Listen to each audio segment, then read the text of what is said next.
Hello everyone, today we're going to solve an Igcse economics paper from the May-June session of 2022. The paper that we're solving is your paper 1, which is MCQs, and it will be variant 1, so it would be 11. 0455 is the subject code, and the paper is 1, variant 1. Let us begin with the very first question. A government uses different supply-side policy measures to improve economic performance. Which policy measure would not satisfy one of the government's macroeconomic aims? Now, if you've studied the macroeconomic aims, you must remember what they are. So, which policy measure amongst the four that are mentioned here would not satisfy one of government's macroeconomic aims? Changing the tax system, which leads to more tax evasion. Do you guys think if there's any government in this world that would want there to be tax evasion? Well, not, because tax evasion would mean that the governments would collect less in tax revenue. In fact, it's punishable in many countries. So we go with option 1 here. Let me just consider the other options for your understanding. Encouraging foreign investment, which improves the balance of payments. Well, if you've memorized all the macroeconomic aims that are given in the book, then you must know that balance of payments is one of those macroeconomic aims of the government. And similarly, economic growth is also a macroeconomic aim, and lower unemployment is also a macroeconomic aim of the government would want to achieve. Now, moving on to the next question. What could cause an increase in demand for a factor of production? Well, factors of production are used to produce goods and services, right? Now, should a decrease in efficiency of the factor of production cause an increase in demand for that factor of production? Well, certainly not, because if something is less efficient, you wouldn't prefer to use it, would you? The other option, it says that a decrease in the price of an alternative factor of production. Well, let's say if there's an alternative factor that could be used instead and which is now lower in price, wouldn't you want to go for that alternative? Yes, of course.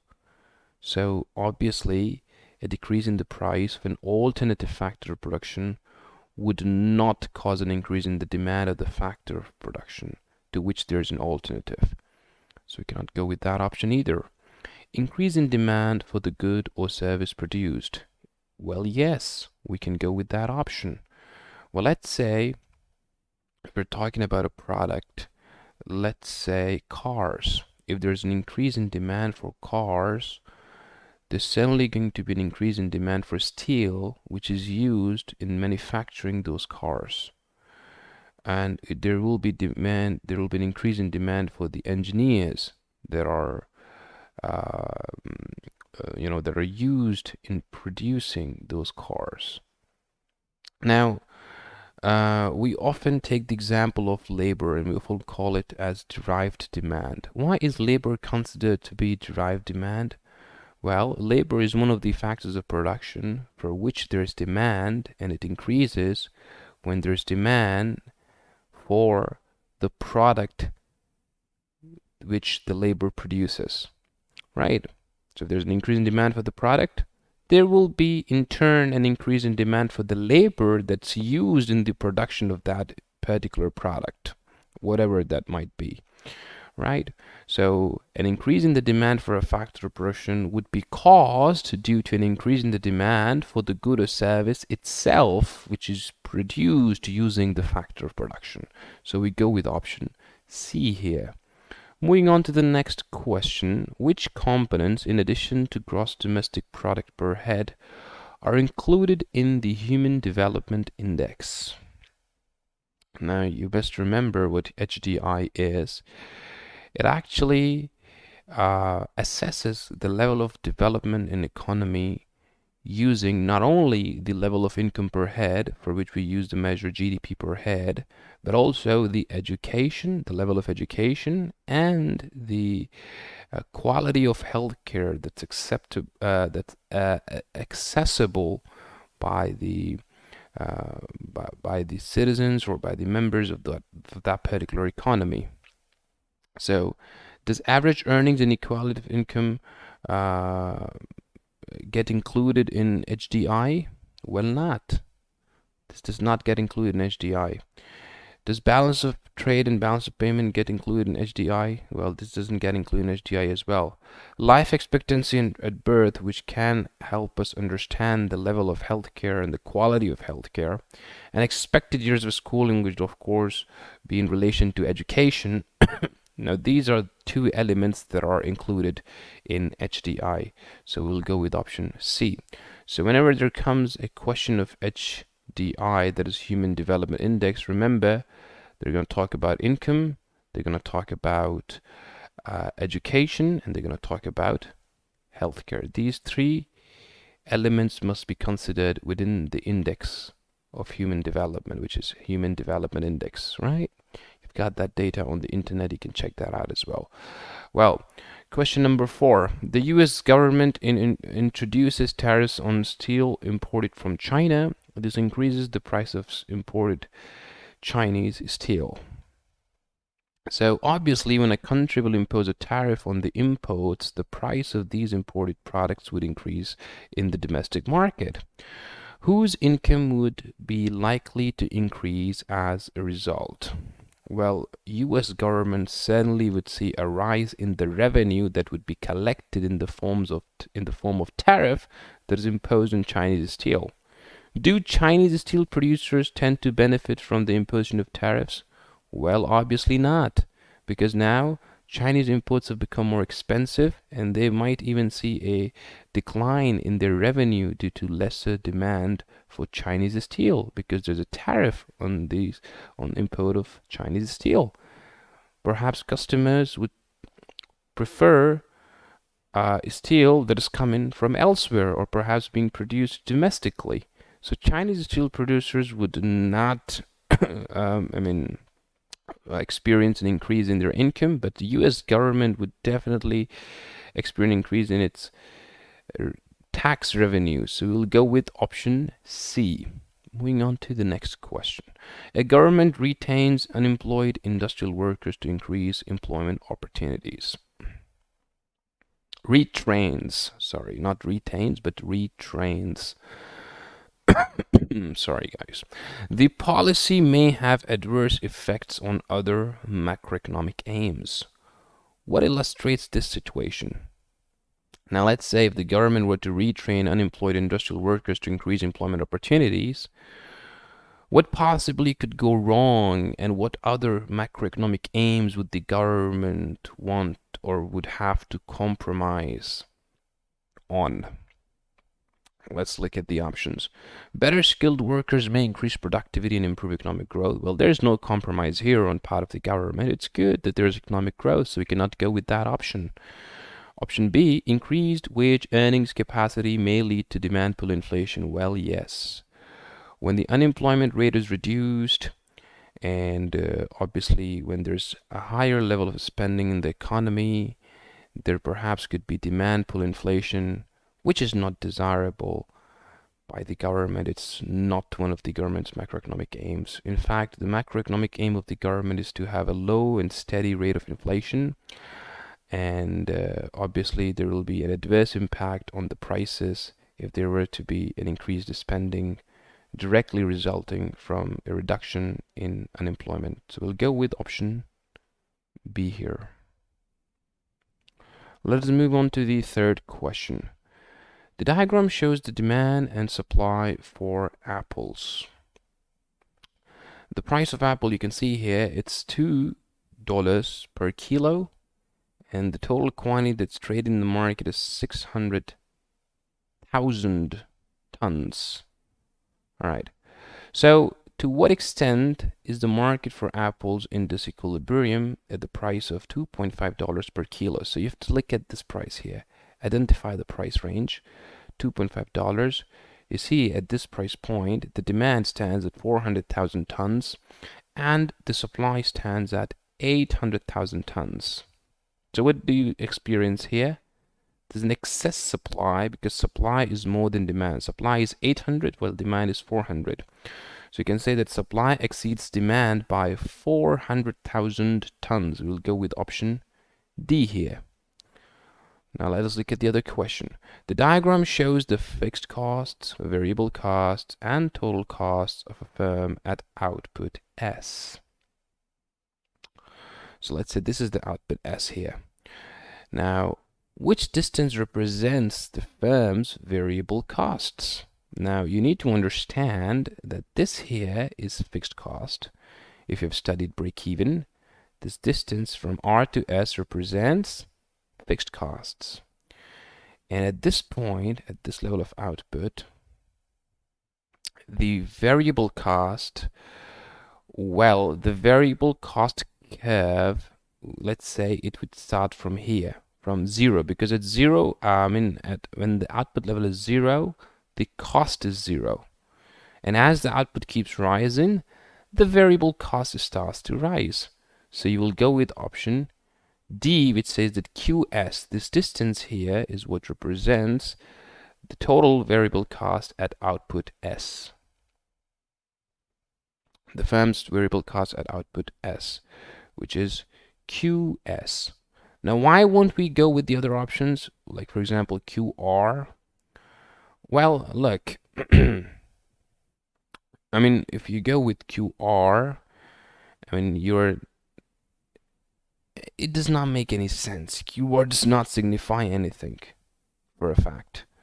PS, well, PS would mean, like, let's say if this is the variable cost curve, we just add to the variable cost the fixed cost. Let's say we're just doing plus fixed cost over here.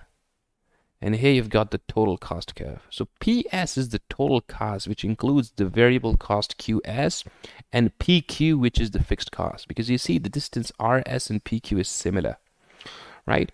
So you cannot go with PQ, you cannot go with PS, you cannot go with QR. The correct option here is QS. If you didn't understand that, you can pause the video, you can rewind the video, and perhaps watch it again. Well, question number 8. The table shows the world output of iron ore and the average yearly price for 4 years. World output of iron ore in billion tons. So it's 2.86 billion tons in year 1, 2.98 billion tons in year 2, 2.22 billion tons in year 3, and 2.28 billion tons in year 4. You guys can see the price. It was $128 per ton in year 1, $135 per ton in year 2, $97 per ton in year 3, and $95 per ton in year 4. What can be concluded about the relationship between world output of iron ore and the average yearly price over the 4 years? Now, over the 4 years, we can clearly see that the average yearly price per ton, well, we can say that it increased from year 1 to year 2, and then it started to decline. It was at its lowest in year 4. And how would we actually associate this and kind of make a link of it with the world output of iron ore? So you can see that as the price rose from 128 to 135 in year 2, the output rose as well. And then the output declined quite significantly as the average yearly price. So what are the options that are available to us? The world output, when it was highest, the average yearly price was highest. Well, that's true. Well, that is true. That when the world output is highest, which stood at 2.98 billion tons, you can say that the average yearly price was highest at $135 per ton.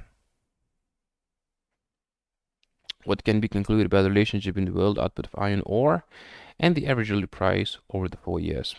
When the world output was highest, the average yearly price was lowest. Well, that's not true. As you can see, at 2.98, the highest price for iron ore was $135, which was the highest over the period of 4 years, right? Where the world output was lowest, well, that's also not true. You can just interpret the data that's given in the table.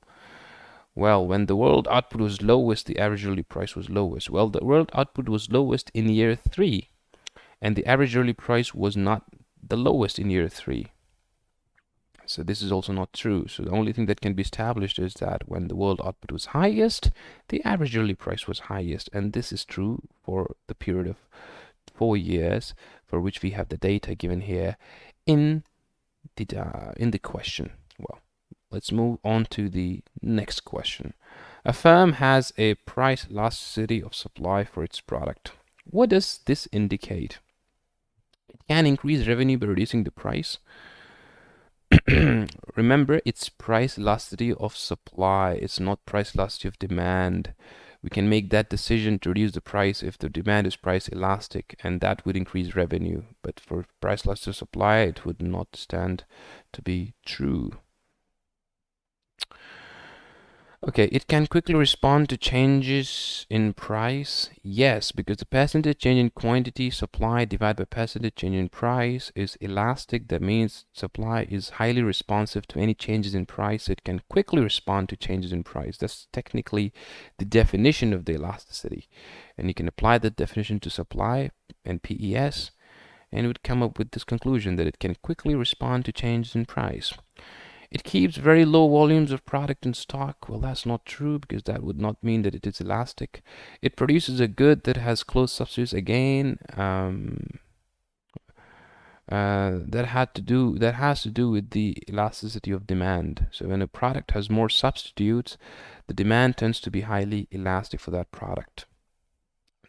This question, I can understand, could be confusing for a lot of students that were rather looking at PED and kind of assuming that this question is about PED, but in fact the question is about PES. Well, question number 10. A manufacturer of medical supplies benefits from improved road lengths to its main markets. What benefit definitely occurs as a result?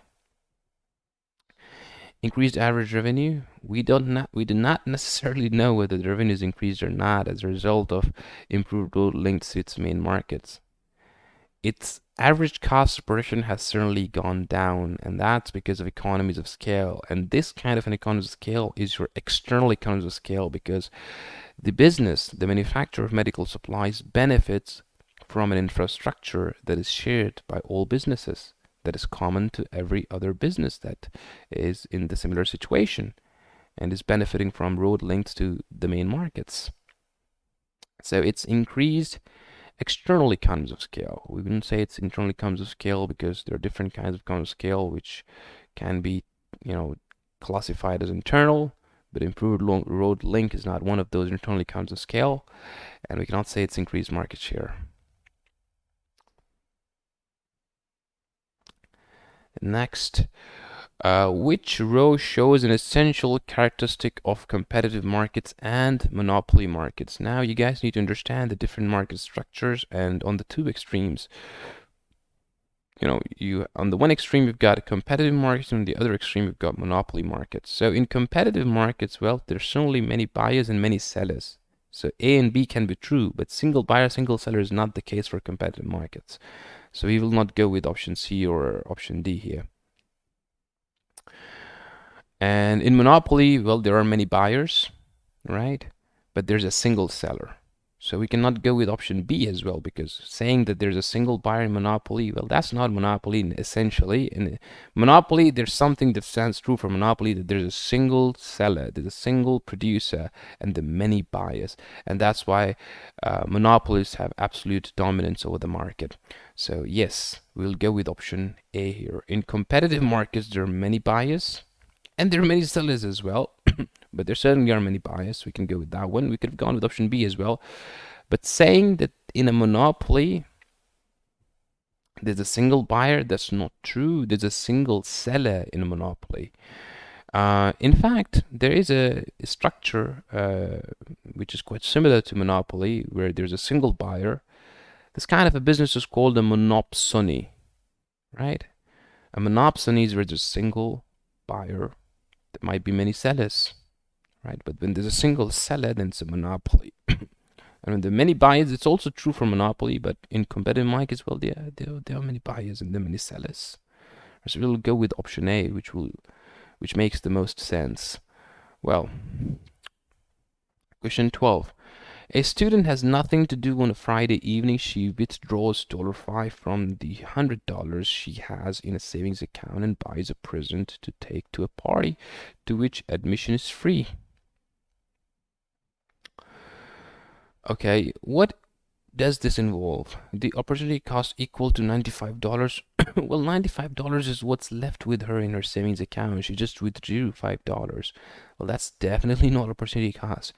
And opportunity cost equal to other goods she could have bought for $5. Well, this is making sense to me because when she decides to spend $5 to buy a present to take to a party, she could have rather bought something else, and that could have become her opportunity cost, the lost opportunity. So you can go with that option. As entrance to the party is free, we're not talking about that. No, but as she had no better way of using the time. Well, we don't know, and we're not talking about the opportunity cost of her time. We're only talking about the opportunity cost of the particular present that she bought, which allowed her to go to a party, or perhaps which kind of made her happy in buying the present to take to the party. She could have had some other sort of benefit instead of buying that present. Um, that's perhaps the opportunity that's been lost or given up in buying the present. Right, so we will go with option B over here.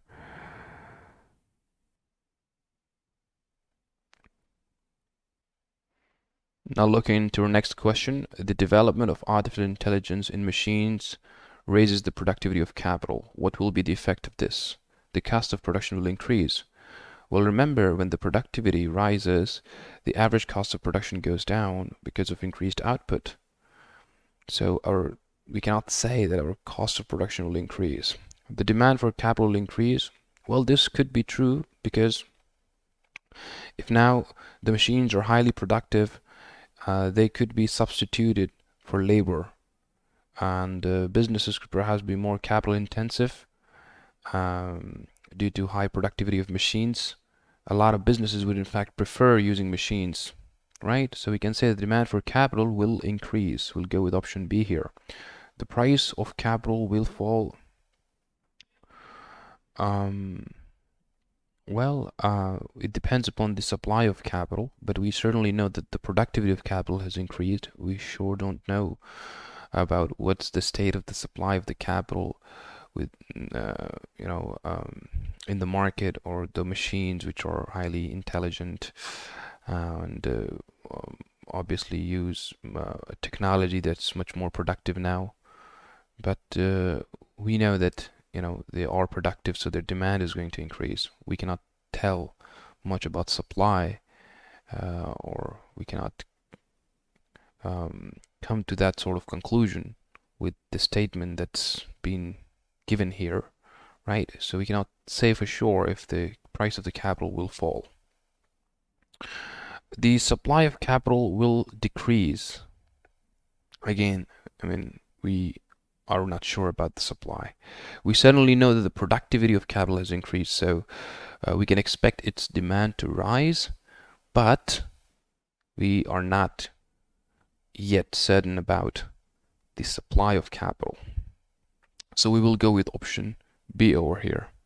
Looking at our next question, which combination is necessary for the construction of a consumer price index?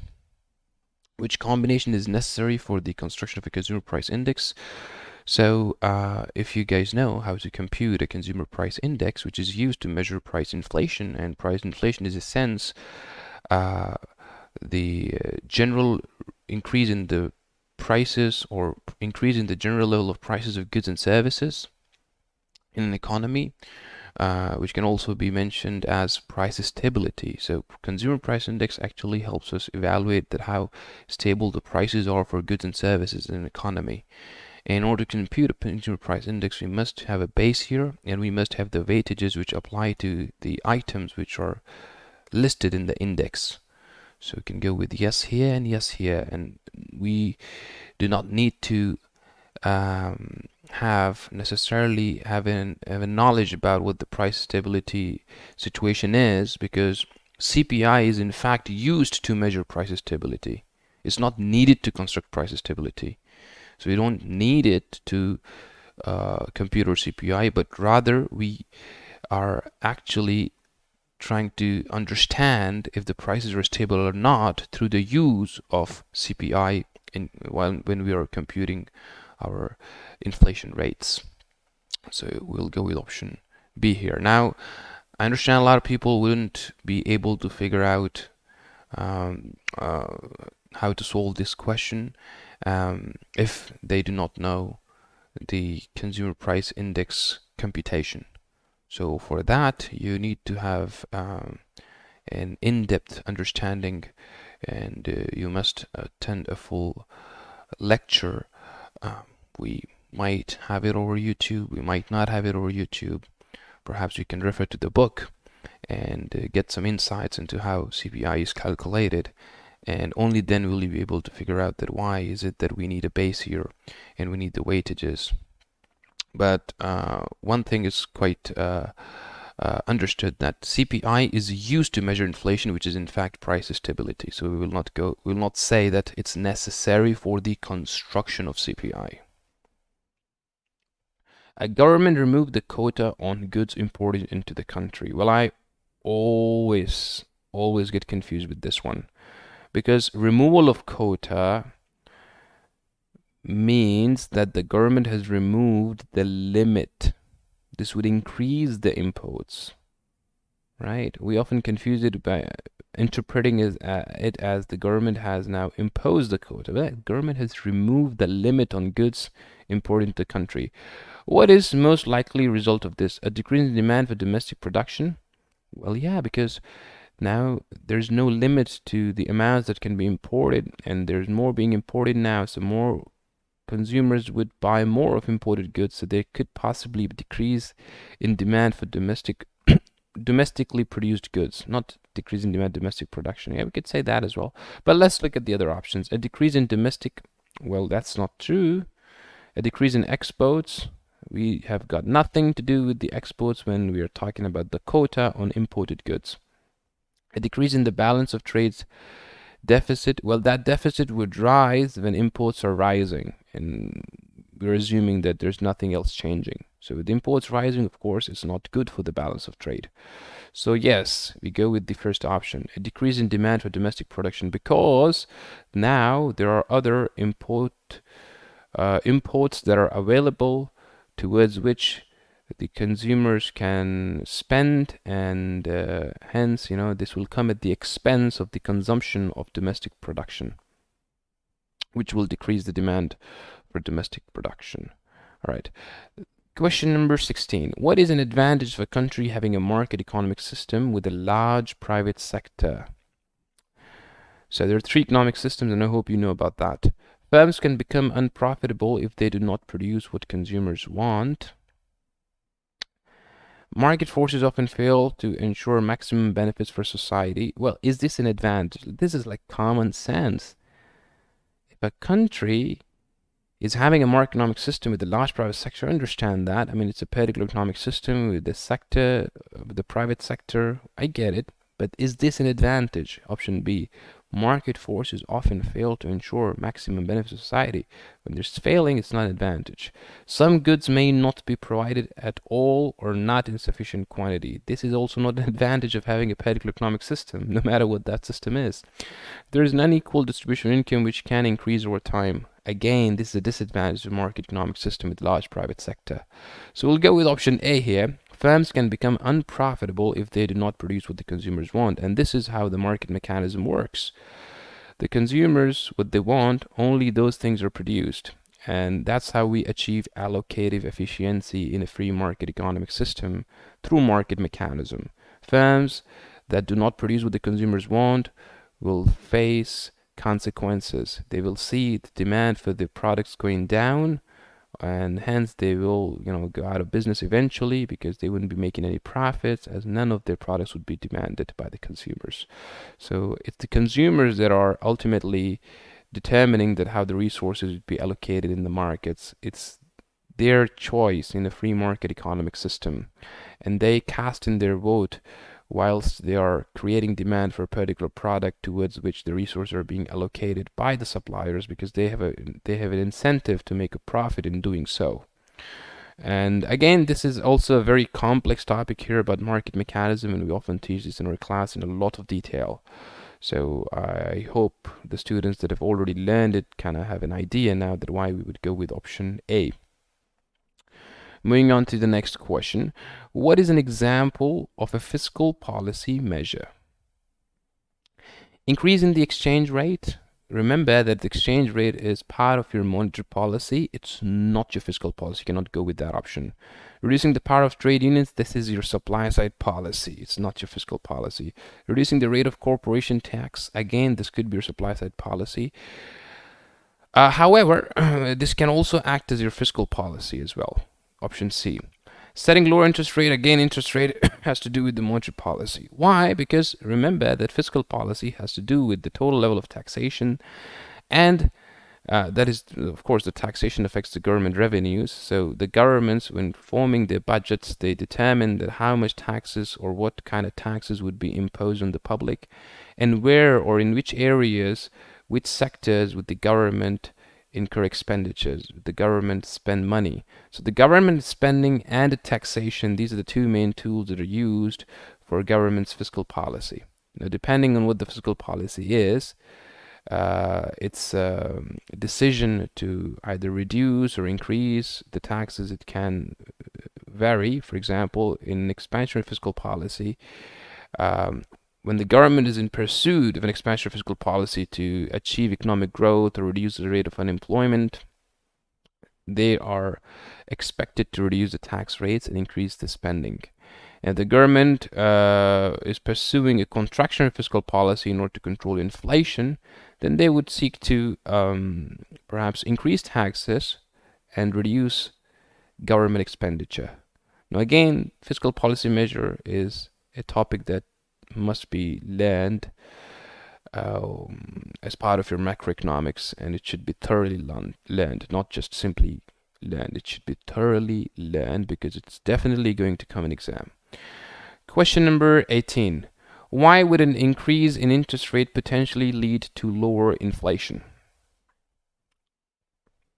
Well, the thing is that when the interest rates go up, the consumers tend to borrow less because borrowings become more expensive, and they save more. And the same goes for the investors as well. As a result of that, what happens is that there's lower level of spending in the economy in general, which can help control any demand pull inflation due to lower levels of spending, right? So let's look at the options. Consumers will be more willing to save when the interest rates are high. Well, that's true.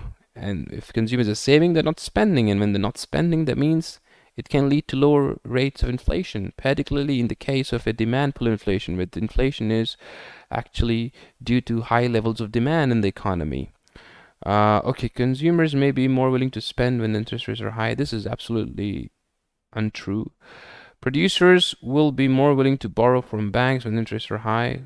Well, that's not true. Producers will be more willing to invest when interest rates are high. That's not true either. So go with option A here.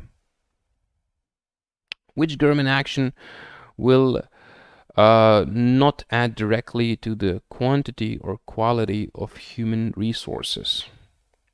Which government action will not add directly to the quantity or quality of human resources? Okay, improvement in health facilities, investment in education and training, provision of better food and nutrition, reclamation of land from the sea. Now, what has land got to do with the human resources?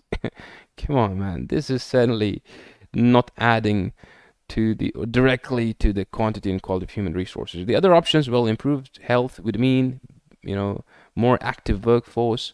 Investment education means more skilled workforce. Better food and nutrition means more capable and more active workforce again.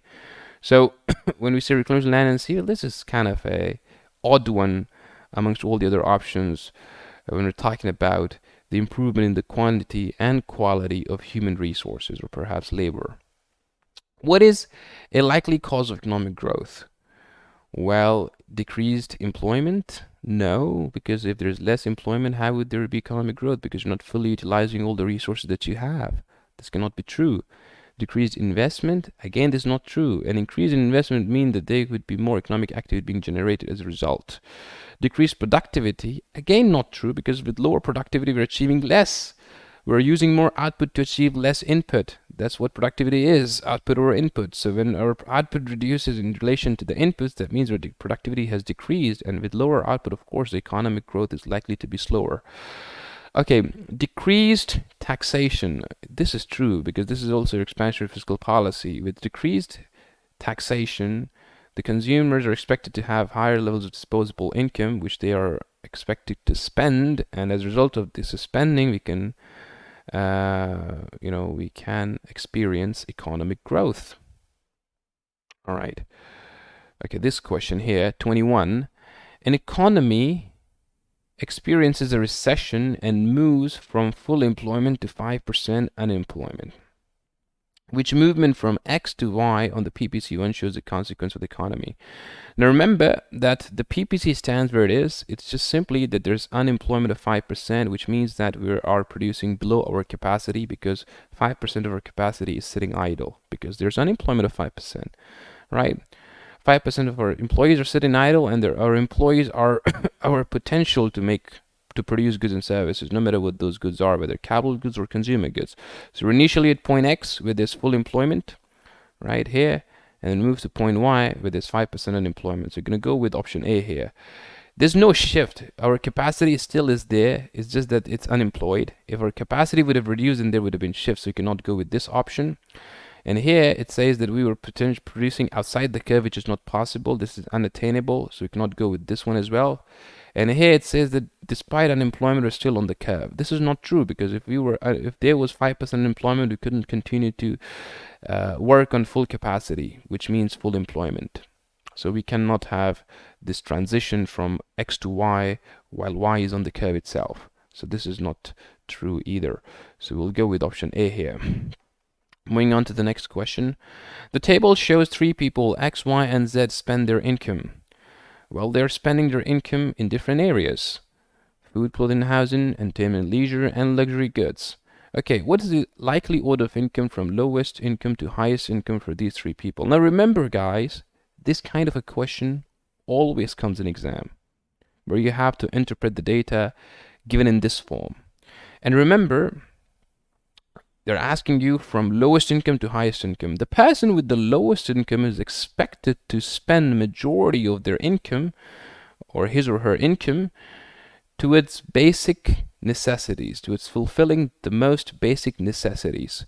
So who amongst these 3 individuals is spending most towards the basic necessities, that is food, clothing, and housing? It's person Z, right?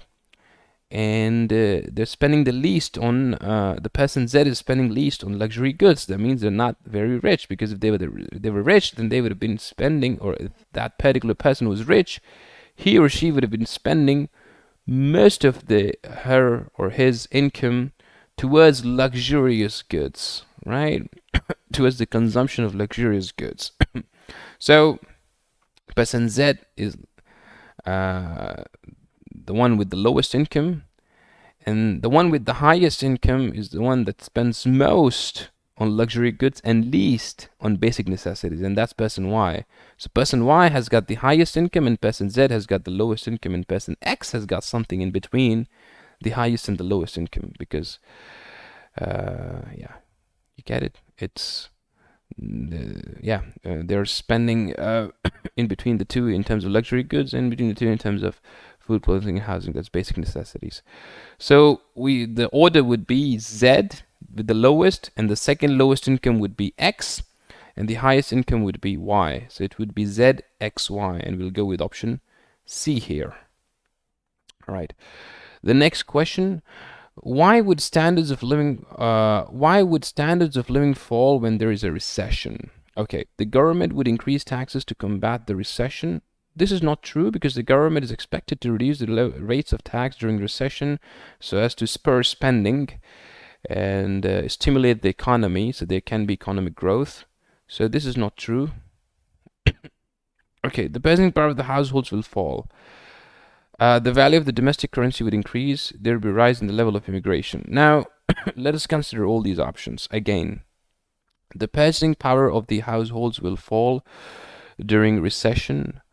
Yes, it's expected that during recession, the households would experience a reduction in the purchasing power because there's less economic activity. There's a less amount of goods and services that are being produced to satisfy the needs and wants of the population. There's increase in unemployment, which again reduces the purchasing power of households.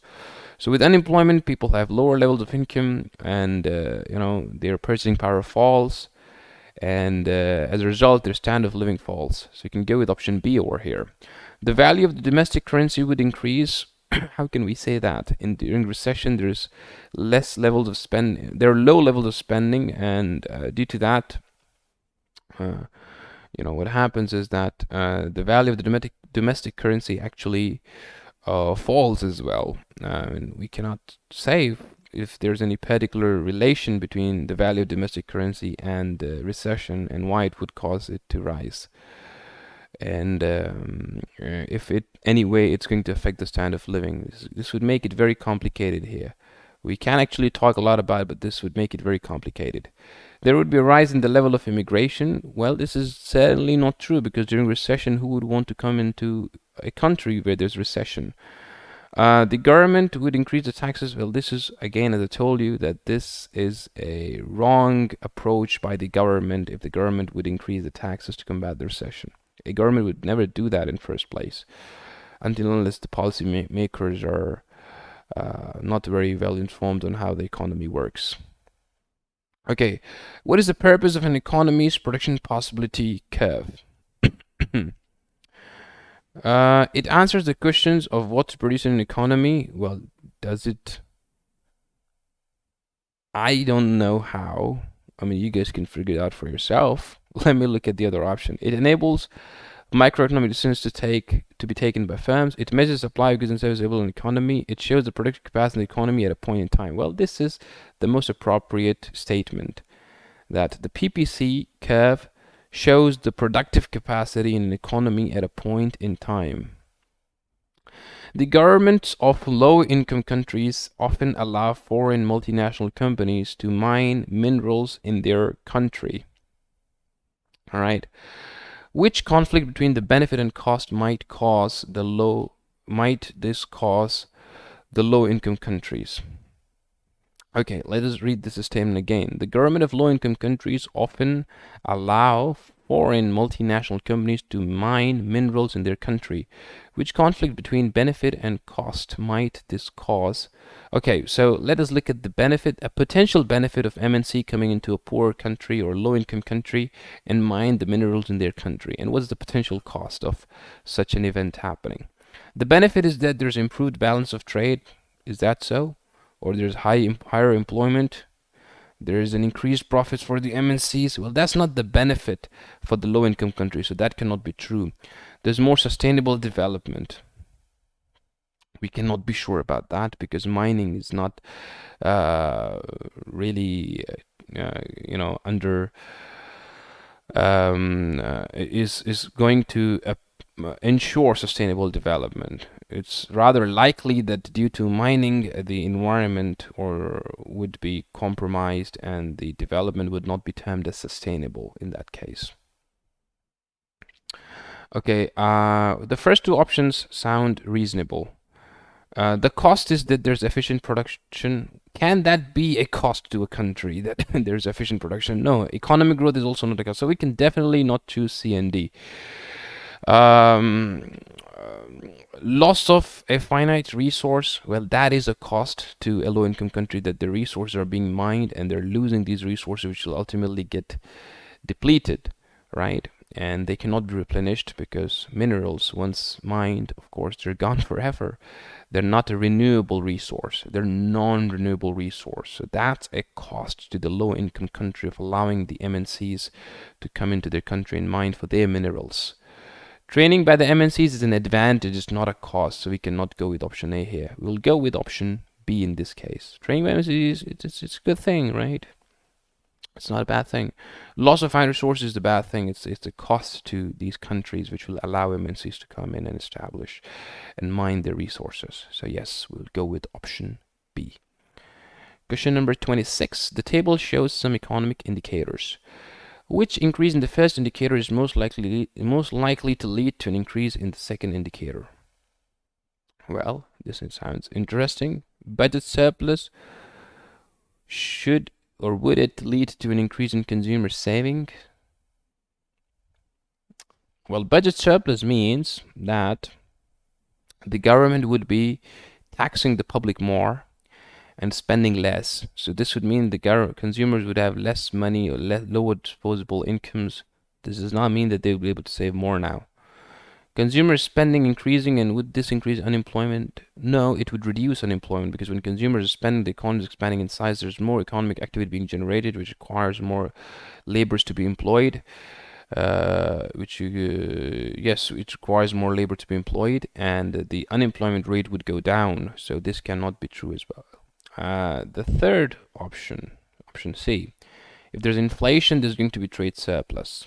Well, that's also not true, because when there's inflation, the exports would become more expensive, the imports would become relatively cheaper, so balance of trade is expected to go into deficit, or we certainly do not expect a trade surplus if it does not already exist when there's inflation in the economy, because that would mean higher levels of imports and lower levels of exports. Right? So you cannot go with that option either. Option D makes a lot of sense. When there's an increase in productivity, there's greater value of output of goods and services within the economy. There's more production going on. There are more goods and services to enjoy. The standards of living are expected to rise. So you can go with option D over here. Okay, moving on to the 27th question. What is the definition of a foreign exchange rate? The difference between emigration and immigration is that exchange rate. Everybody would be able to figure that out. It's not the correct choice. The difference between the values of imports and exports, no, that's a balance of trade. The price of one currency in terms of the other, yes, this is what your exchange rate means. The price of one currency in terms of the other, that's literally the definition of the exchange rate. The price of one good in terms of the other, well, that perhaps could be the definition of opportunity cost, but not the definition of foreign exchange rate. Okay, moving on to the next question. Which activity is correctly linked to the organization that provides it? Okay, central bank regulates the rate of inflation. No, it does not do that. Central bank set direct tax rates. No, central bank does not set the direct tax rates. You have the government that takes such decisions. And it's not necessarily the central bank, it's the other government departments. Okay. Commercial bank manage the government's financial accounts. Okay, just hold on. We can possibly go with option A here. Why do we say that they regulate the rate of inflation? Because central bank can change the interest rates, and when the interest rates are affected, the rates of inflation do get impacted as a result.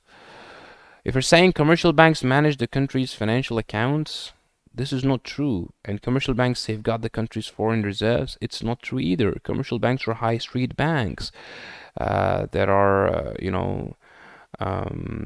run by the private sector in most cases, and they've got nothing to do with the country's foreign reserves or the government's financial accounts. So you cannot go with option C and option D here. And if you say that central banks are setting the direct tax rates, well, tax rates come under the fiscal policy, and fiscal policy is not governed by the central bank.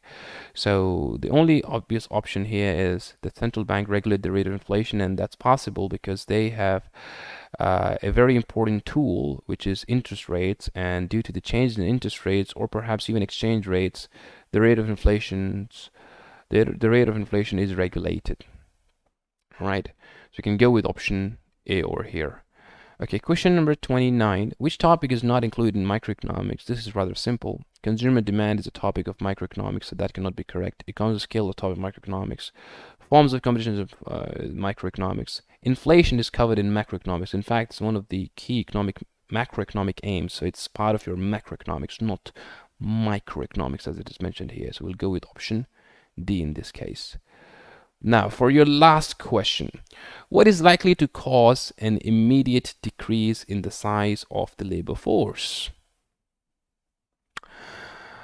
A fall in the average size of families? Is it going to cause an immediate decrease in the size of the labor force? Well, it certainly can cause a decrease in the size of the labor force, but it can cause a decrease in the size of the labor force, but would it cause an immediate decrease? That's the question here. An increase in net immigration. With more immigrants coming in, the labor force would increase, so we cannot go with that one.